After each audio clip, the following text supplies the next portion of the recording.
अष्टलक्ष्मी मम ग्रहे धनं पुरय पुरय नमः।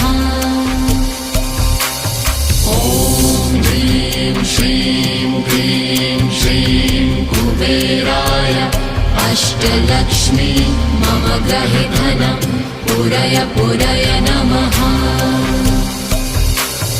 ॐ ह्रीं श्रीं क्लीं श्रीं कुबेराय अष्टलक्ष्मी मम ग्रहे धनं पुरय पुरय नमः। ॐ ह्रीं श्रीं क्लीं श्रीं कुबेराय अष्टलक्ष्मी मम ग्रहे धनं पुरय पुरय नमः।